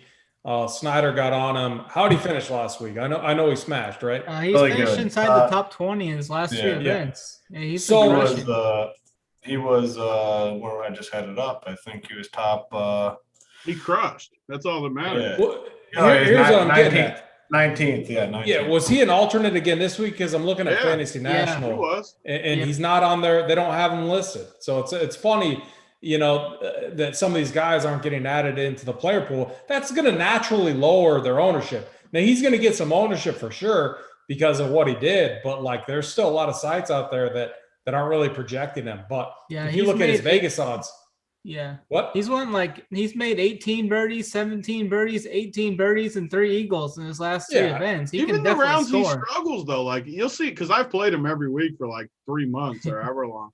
Even the weeks he sucks, he'll still make like a ton of birdies for you. Like he's just a birdie maker.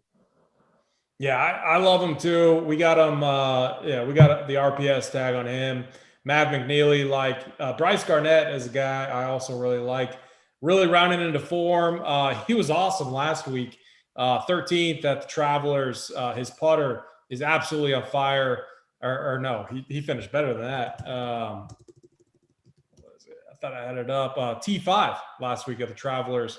His putter is just absolutely on fire. I think he's a great value play. And I agree with you guys. Like, it's really easy to make Bryson and Matt Wolff builds work this week because I just think we're going to, when you think about the leaderboard on Sunday, you're going to see a few of these guys at the top. It's how it's going to be. And, and so that's why I'm going to open up my pool a little bit for this range, and that's why I'm making so many cuts up top. A few other guys that I think are going to be really low owned. Tom Lewis, I'm showing like 2% owned. The dude bombs it. He's a bomber. No one's going to play him. He has history here. He's a guy, when come Sunday, you're going to be like, who's that guy? But he has history here. He's played well, hits the ball a long way, weak field. Just one of those guys that I think is a great tournament play that no one's going to be on. Scott Stallings, one of Hoop's guys. This guy's actually really improved his distance off the tee. He's another COVID guy that treated us well during COVID. Yeah, this is so like his problem recently is just like he had that T3 at the Byron Nelson, which I believe Texas course, real easy, pretty forgiving track. We're going to get that same type of track here. So like he grades out really well for me, 7,100. No one's going to be on him. I'm showing like 1% ownership projection on him, even though he has a T3 literally 4 events ago. So like guys like that, I absolutely love. Going to have exposure to them. Mackenzie Hughes, another guy, like he's not going to pop in any like metrics that you look at, but he's just a guy that I always feel like he's randomly there. He like either sucks or he's right there. And we saw some really good form from him at the US Open. So I'm going to have a little bit of him. Brian Stewart, I think, was a great call. And then, all the other guys that you guys are on are guys that I like as well. For me, my favorite plays in this range, I got to go Doc Redman, obviously. And then I got to go, I'm going to go Bryce Garnett are going to be my 1 and 2. Hoop, what were your 1 and 2 in this range? Yeah, I mean, there's a lot of guys I like in this range. The way I'm going to build teams this week, I'm going to have to be here quite a bit. I'm going to go Hank the Tank, number 1. I love Hank this week, 7.2K. And then my next guy is going to be Troy Merritt at 7.1K. I like it. Snyder, you're 1 and 2. I'm going to go Mav McNeely and Seamus. I like it. Big T. Yeah, I mean, it's basically 2 ranges for me. I mean, in the top range, it's Doc and McNeely, and then in the bottom range, it's Hank the Tank and Seamus. Yeah, I like that. Hoop, take us into the 6K range. Yeah, I mean, drops off obviously pretty quickly. I mean, at the top, we have our boys like Werenski, where, we had just talked about it. I mean, Werenski treated us really well, but, things have not been going well for Mr. Werenski. So I'm going to be, I'll be off Werenski at 6'9". Kadira is a guy that has been playing very solid golf, 4 straight made cuts, 11th, 13th, 19th, 36th, playing solid golf. A lot of it has been with the putter, but that's fine. I'm gonna play him at 6.8K. Cameron Champ, another guy I was putting with today. He right on the hole next to me and hitting the putter, practicing. But this course really should fit him well. I mean, he's been a disaster. 4 straight missed cuts. He's been so bad. But like he can bomb it, like absolutely bomb it. I'm gonna take a chance on some of these. He's been really bad. Play Cam Champ. I won't. You don't think so? No, I love Cam Champ. I love Cam Champ. You like him? Dude, he's been bad off of like his wins on tour. He sucked like for long periods before, and then he gets on a track like this and he wins. It's happened where he's been this bad and then he wins. Oh yeah. But you look at the missed cut. I mean, he was at the PGA Championship, the US Open. Just from watching him though, just eyeball test, like he is. Wow! Look at these scores: plus 15, plus 5. Plus 14, plus 9. He's been like awful, man. He's a combined 29. He's a combined like 50 over par his last 4 events. Yeah, that is a little troublesome. He's going to hit it like 350 yards, but maybe the rest of his game is just brutal. Maybe his form always hits these guys, though. No, he's not my play, though. He's not my play. It's wilder than that. So I just like his distance here. I'm glad he's not your guy because I always have to play your guy in the cheap range because you're a wizard with it. I didn't want you to say Cam Champ because I do not want to play him. Yeah. Harry Higgs, I like a little bit. Chesson, I mean, nice guy. Like I said, we golfed with him a few holes today. He hung out with us after. Very nice guy. Signed some books for the kids, signed some balls for the kids. Just a nice guy all around. But man, his game was not in great shape. And he's about 100, 150. We were 160, 150 out. He was in the first cut. And I mean, like I said, the pins are right in the middle of the green. I mean, it was if you're an average golfer, very easy to hit. I know Snyder and Big T would have easily landed this thing on the green. I mean, he missed it. He missed it in the. What do you mean, Snyder? Snyder wouldn't have landed anything easy on the green. Snyder's game is weak. I'm coming to Nebraska and coming for Snyder. Big T don't want the smoke. You going to Firestone? And he missed it it was a really bad shot. But like I said, it was only two holes, small sample size. I don't think I'd go there though. It was not great. He had to hit a provisional off the first tee. Like there's no damage out there at all. Like you can hit it anywhere. Not a provisional. He hit the first shot, didn't it was in the rough. He hit another one. The pros were able to do that, but not feeling great about him. Our boy Vincent Whaley is 6.5K, back-to-back missed cuts. I just struggle with these. I mean, it was on the number, though. I mean, I just struggle with these guys that kind of get on a nice run and start missing cuts. Not a ton of interest in him. Honestly, I have not looked through this range all that much, so I don't have a strong take. I'm going to kind of lean on you guys here to be quite frank. Don't play Whaley. He's past his prime. Snyder, 6K range. Where you at? I like this guy, Satoshi Kodaira, 6.8K. He ranks inside the top 30 in birdies made and strokes gained off the tee. He's made 4 straight cuts, and 3 of those have been top 20 finishes. I think he's going to set up pretty well here. He's got some high birdie upside, which is going to be needed. Henrik Norlander gained 8 strokes approach here last year. He finished 12th. He's been hitting his irons better recently. He's actually made at least 1 eagle in his last 2 events. I think he holds some upside. Yeah, like Cam Champ, he's going to hit the ball like 350 off the tee. And to put it lightly, I mean, the rest of his game just isn't good. But he could make a splash here. Nick Taylor, I think he's a guy that can make the cut here. I mean, he doesn't really have much upside, but I think he's a guy to make the cut. JJ Spahns played well here the last 2 years, 30th and 13th. John Pack, he's a guy down there. I think he's got good upside here. I mean, he was great in college. This could be a field more like Cock. John Pack or Pack. Oh, Pack. I thought his name was Cock. I was ready to play him. He was a top college player. I mean, this could be like more of a course that fits his game, more like the college game did, where he just dominated. Justin Saw down there at 6.1. I think he holds nice upside for this near mid price. He's got good eagle upside. He's finished decent in some of these PGA events. He's top 30, top 25. Another guy that just qualified, Tan Lee, mid price, 6.0K. He finished 14th at the Palmetto. He made 20 birdies there. I mean, that's when we need that GIF. Like, who? We need Simon to get that GIF going across the screen when we get guys like Tan Lee. This dude's never missed a cut. Tan Lee has never missed a cut, and he finished 14th at the Palmetto. I'm in. I'm sold. 20 birdies. I mean, Taint Lee. Taint Lee. Like Taint.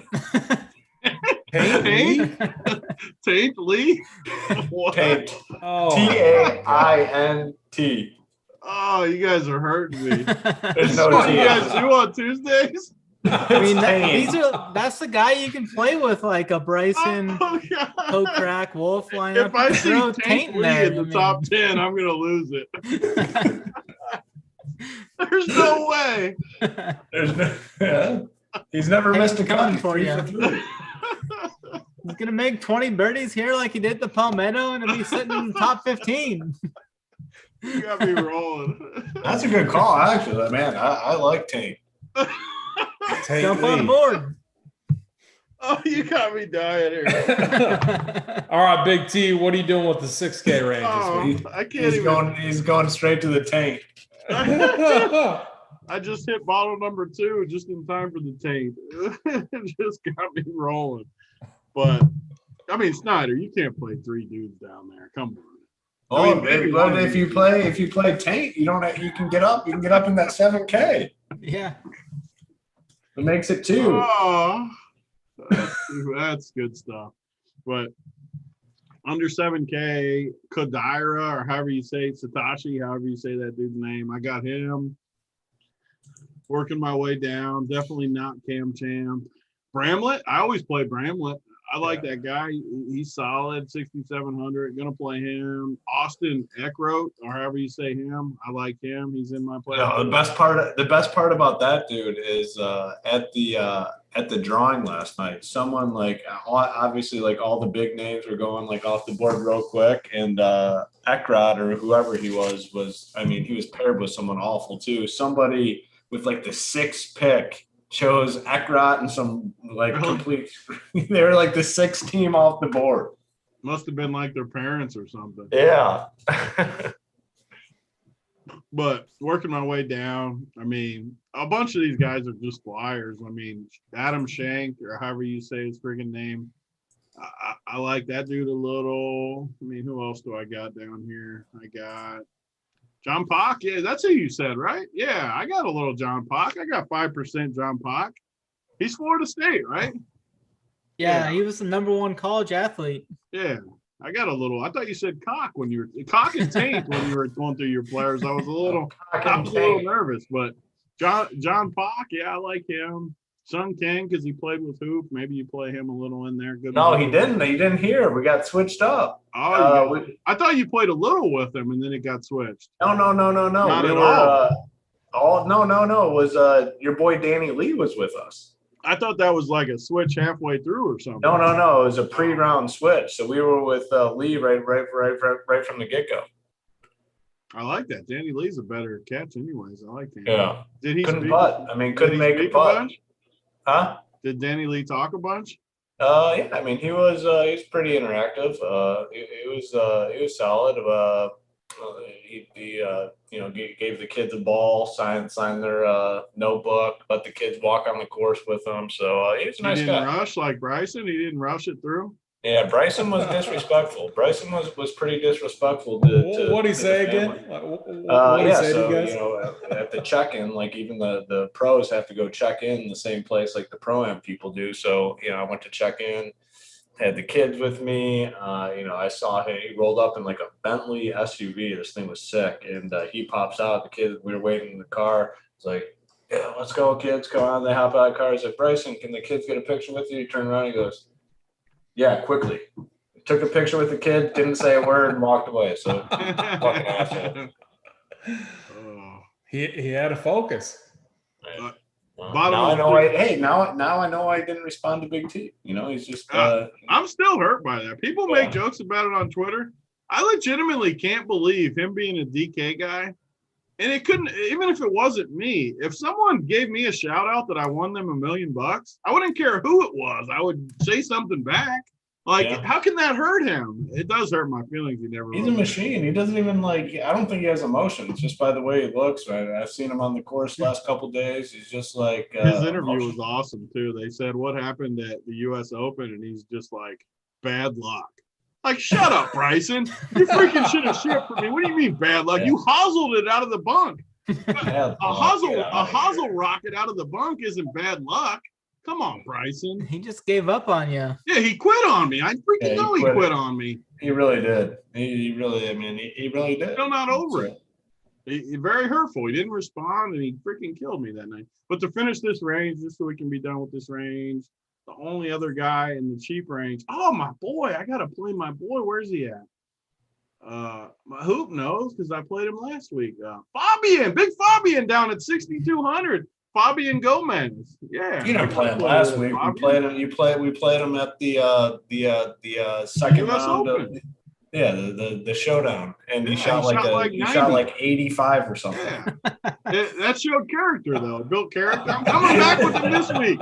6,200. You're not playing. No. Yeah, I am. I got him. I got him right here. I got him 6%. I got him at 6% in my player pool. Yeah, cross that out. No, He has no 6% way. dead lineups. No. Yeah, I want right now Fabian versus Tank. Give me the. Oh, Taint's gonna. Let's go, Snyder. I want Fabian versus Tank. Yeah, I'll do it. I don't even know who that Yeah, guy how much, is. Hundy? Yeah, let's roll. Okay, I got it. Fabian want the versus Tank Tank. for a Hundy. So yeah, the 6K range this week is just, I mean, it's dusty. Like I like a lot of these calls. I mean, Cam Champ was a guy. I mean, when you start to look at how he's been playing, it's pretty bad. You're just hoping that the distance and this rough not being too bad really helps him out. I'm not gonna like remove him from my pool because obviously I still kind of like him. But Joseph Bramlett, another guy, Big T mentioned, have a lot of interest in him. Dude ranks 7th in driving distance in this field, so absolutely bombs it. I'm with you guys on Satoshi. I was going to say Danny Lee since you played with him, Hoop, but I'll probably move off. Cheap play. Give me the cheap play. We need to know who the guy is. I do want to clarify with Danny Lee. The tee to green game was phenomenal. Off the tee, he was crushing it. Okay, you can fix the putter. Yeah, it was all putt. I mean, it was lit today. It was literally all putting, and he was burning edges. It's not like he was missing by a lot. I mean, he was right there in these putts. They did not drop. I'm going to have him in my pool this week just because you played with them RPS Mojo. Yeah, maybe tomorrow they drop. I mean, honestly, it's it could easily flip tomorrow. I mean, the tee to green was phenomenal, but it was all putting. So before the last guy, before I get to my notebook play, I never like to mention this guy just because I hate to say his name. And Hoop, I know you're with me, but Camilo Villegas. Villegas. All right. I always butcher his name. I always want to recommend him, but I have no idea how to pronounce his name, so I just skip right past him. There's been weeks where I'm just not gonna I like him, but I'm like, I'm not gonna down say on it. the green and eyeballs it. Yes. Oh man, but I mean 6,700, he's fine. So all right. I mean, you guys might not like this play at all. But my notebook play, 6,500. Snyder actually mentioned it. So that makes me like him even more. JJ Spawn, 6,500. Really dusty. But look, this guy has an 18th place finish at the Wells Fargo. He did not care about the Palmetto because he was already in the U.S. Open. And so, he kind of brooksied that. And you could see it. I remember vividly seeing a putt where it was like a four-footer, misses it again, and he was done. His tee to green game looked good last week. And this is a guy that if he can find some old form, can make birdies in weak fields and on easy courses. It's historically when you wanted to play him. So I'm going to take a flyer on him. I think he's interesting. I'm not going crazy. I don't think you want to go crazy in the 6K range, but I think no one's going to play him. And I think, I'm going to put him at 15%, 10-15%. I'll be plenty overweight the field on him. And he's I'm not going to be, I'll be honest though, guys, I'm not I like John Pack a little bit. I like some of these guys, but I'm way higher this week on the 7K range than I am on the 6K range. So I'm just going to have a little bit of him, but I think JJ Spawn gives us, some nice leverage, some nice upside down in this punt range. Who's your favorite play in this range? I'm gonna go with Kadira. I really like Kadira. Been playing very solid golf. Number 2. Give me Taint, man. Snyder sold me on Taint. Give me Kadira Taint combo. I'm on the Taint. Taints. I might have to play him just because. He's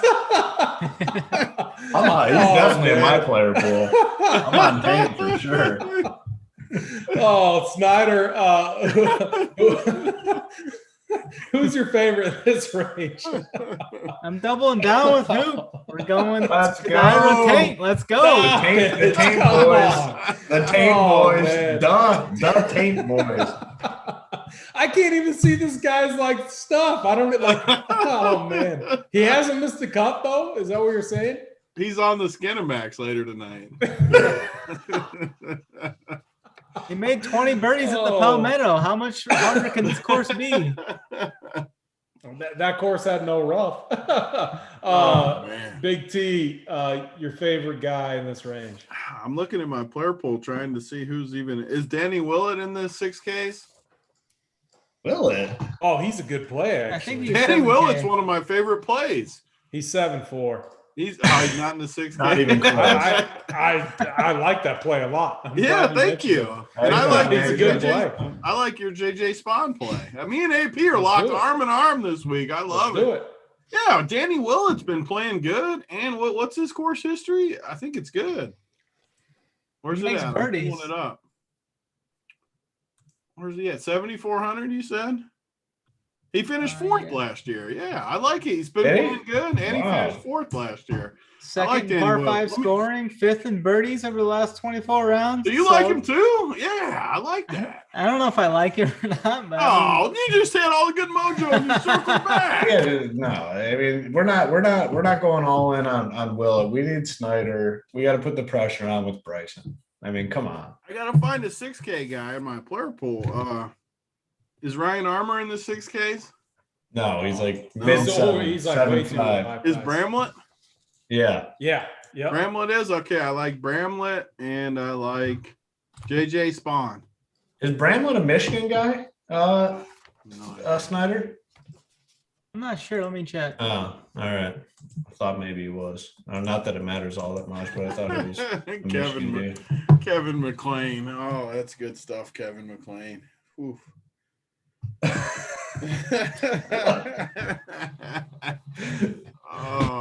gonna shave it after he fucking wins this week. After he top 10s for us, he's shaving it down. It's gonna be a bald. It's gonna be a bald eagle taint. Bald eagle. It's gonna go to the bald eagle. Straight down. I think Bramlett's from California. All right. Yeah, not even close. Opposite Where's side my of man the VIP in the chat? Give us the Benny on. Can the Benny on be used for the Taint Lee? Who's Give me the Benny on gift for Taint Lee VIP. Benny on gets the first tee time. You see that they continue to put him in the first tee time. He's like super tilted about it. Benny on has sucked all year. That's my boy. 645. He's been so terrible. Oh, he's been awful. He's probably out there with JJ Spawn. He gets to go out early in the morning too. JJ Spawn. I'm excited that you said JJ Spawn because Are you on him? Were you on him before? Yeah. No, my player pool's set. I'm not going back. Let's go. I only got him 10%, but I got him 10%. That's perfect. Yeah, 10%. That's got to be way, way over the field. When he said JJ Spawn, it hit the desk a little bit. Like, he's played good here too. So I mean, I like it. There's the Benny on gift for the taint. All right, guys. Hoop, give us your winners. Let's just actually, us three would say Bryson, and then give your long shot. I'm gonna give a couple. I mean, Bryson. I mean, obviously, I think Bryson's. Love Bryson this week. Oh my God! Before you even give your picks, this picture of Taint Lee in the Instagram in the Discord has me dead. He's driving a bicycle like serving friggin'. Right, this might change my opinion. Where is it? In the live show chat? It's in the golf chat. Like, what is that? What is he driving? What is that? I gotta see this thing. Is it similar to the Jokic back in Serbia with the horses? Kind of similar, yeah. There's like a golf ball cart thing. I don't even know what he's got going on here. Hey, what are you doing? My bicycle. They got the circle jerk jibs going.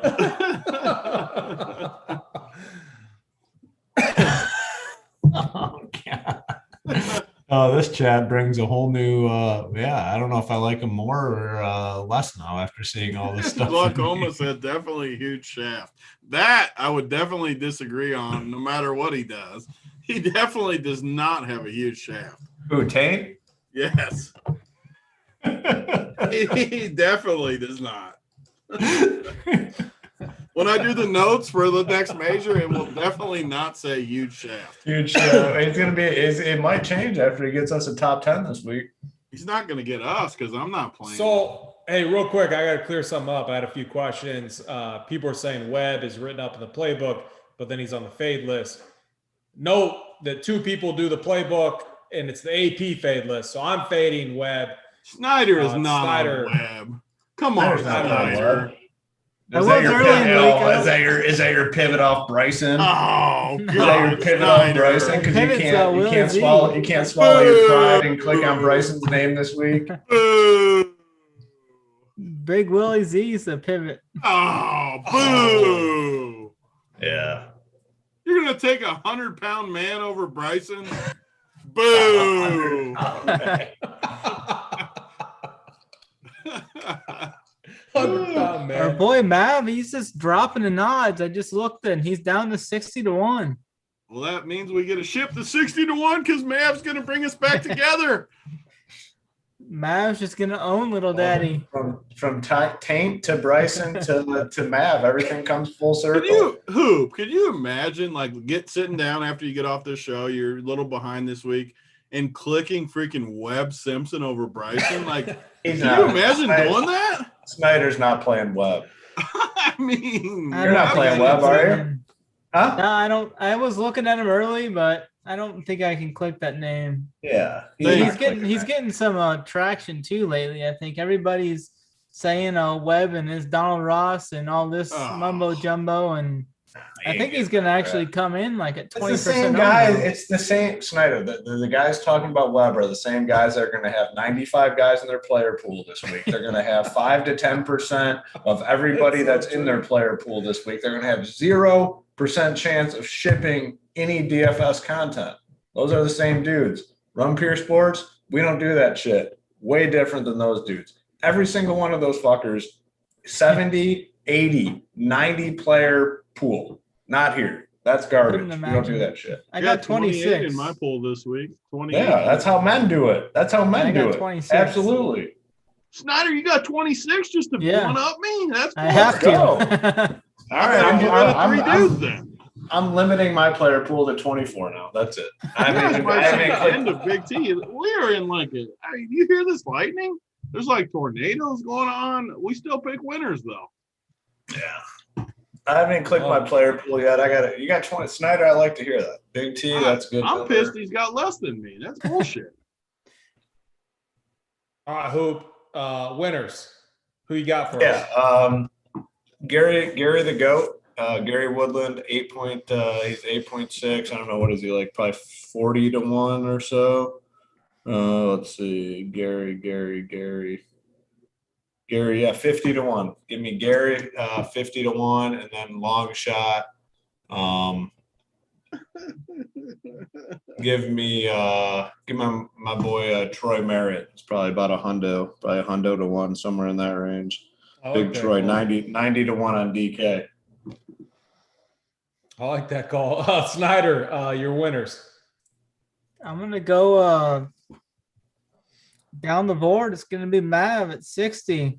I like Higo at 50. I think Higo's got good win equity.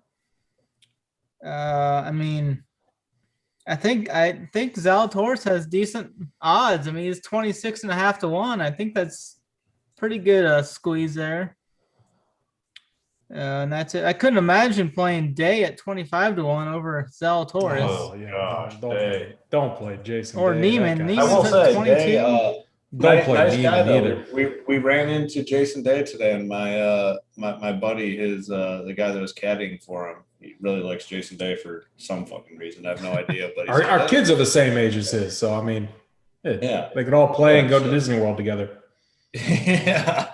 So he said, "Can I get a picture?" And yeah, very receptive, very nice guy, but not a good golfer. Big T. Who you got for winners? Just whoever you think, and then the longer shot.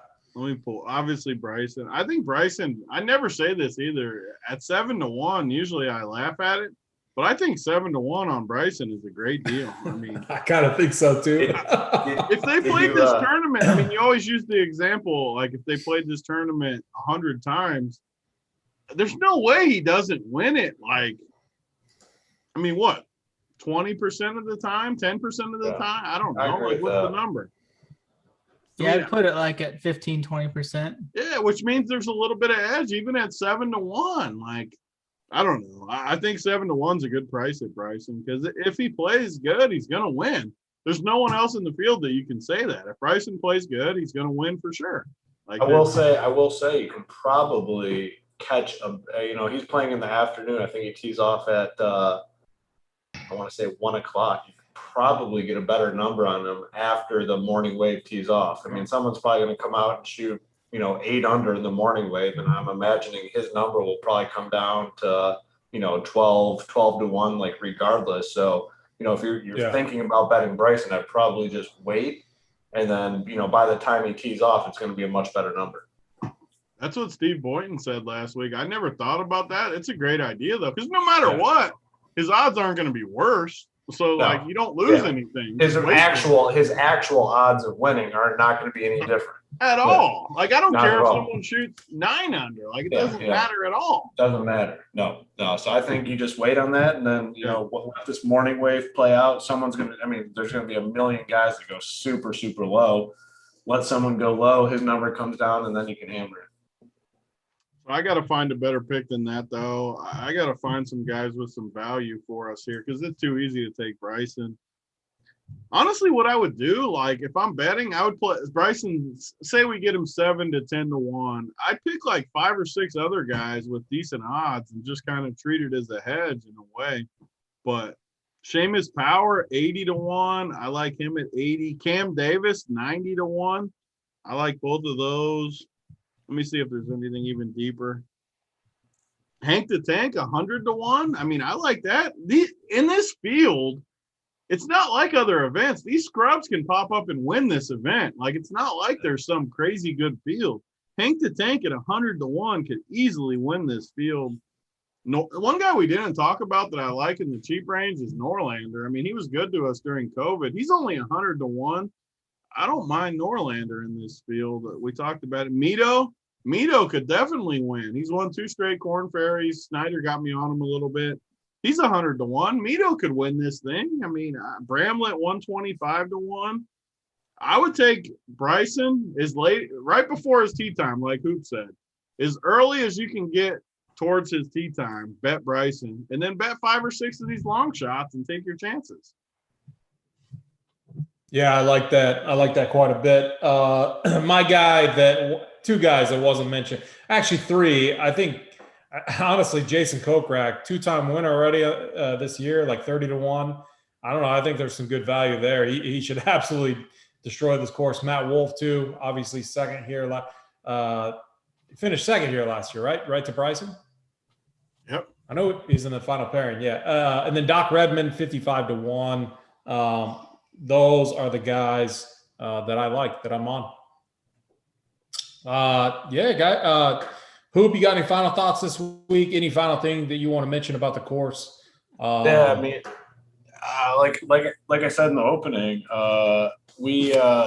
this course last year we did pretty well. I mean, we were on the guys. I mean, Bryson and Wolff were our 2 main dudes. It sounds like we're going to kind of be on the same dudes. Bryson was expensive last year. Wolff was a value play. I believe he's like 6.7 or 6.8K. Now he's 9-1, but I mean, this event's going to be a birdie fest. I mean, there's just no way around it. I think the score actually might go a little bit lower than even we've seen in the past years. I mean, I'm no expert, but man, it is very, very soft. And these balls, when they hit the green, very receptive. I mean, you have no chance of your ball bouncing off the green when you hit it. It's going to stay where it's at, or it's going to spin back. These guys are going to absolutely tear this course apart. I mean, some people are talking about the rough's going to be a little bit longer. Not the case, like, at all. Like I said, I mean, there was not many lies where it's like, oh damn, I really have to just like punch this out. My buddy who played with me played college golf. We were on the par. It was this hole 17. It was a par 5. Our best drive was in the rough. We were about 250 out on the par 5.